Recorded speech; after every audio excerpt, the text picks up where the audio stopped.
G'day, it's Adam Gordon, the Profits Leak Detective. In this blog, I'd like to talk about the dartboard approach to marketing. Try and visualise this. Your entire potential market can be represented as a dartboard. Each one of those coloured areas, bounded by a number and by the rings on the board, is a possible segment in the marketplace, and each segment has a different score. The potential value of that segment. That dartboard, with all its segments, is everybody who could possibly be in your potential market. There's just a couple of problems. Have you Googled everybody lately? Try it. I bet you won't find anyone that you would recognise as a customer.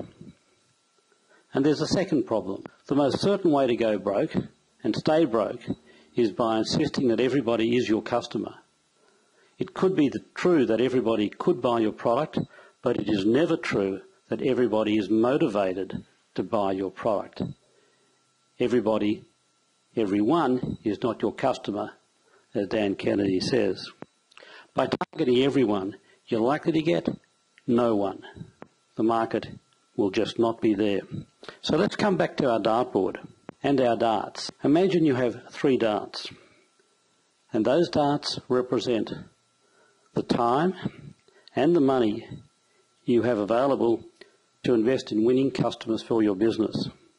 Are you just going to fling those darts at the board and be content with whatever segment you hit and the score, the value it gives you? Or are you going to aim at those segments which give you the highest score? Depending on the game that you're playing, that could be the bull, the outer bull, or the triple 20. Clever marketers target their highest probability prospects, their ideal customer, the 20% of people who provide 80% of their profits. And they don't worry about the other segments in the marketplace, the everyone. You're playing blind darts if you just throw and hope. So how can you refine your targeting to guide your darts with more precision? Well, the obvious thing to do is to know as much as you can about that target. And here's a good list of questions that you need to explore. What motivates him or her? What problems, issues, pain, predicaments or challenges are they facing? What are their needs and burning desires? Their fears, their frustrations? What are their questions and doubts that'll stop them buying? What objections do they have to what you're offering? What are the triggers that prompt action? And where are they?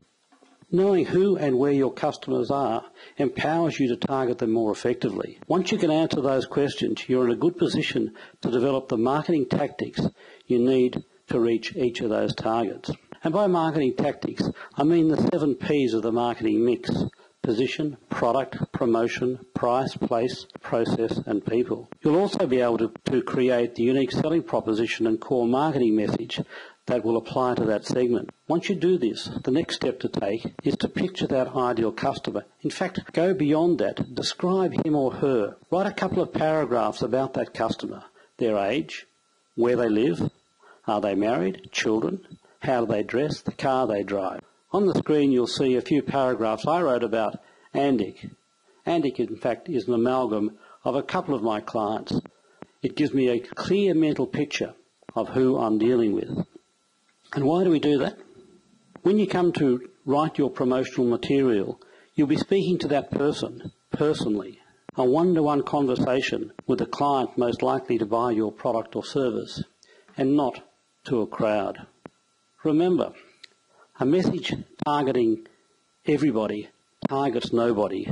You want to target those motivated to buy. So use the dartboard to help develop communications that will speak directly and effectively to your identified audience. A very powerful tactic. In your next blog, I will speak to you and give you some further details on each of those 7 Ps and then on the USP. Until then, take care, good sales, good profits. Thank you.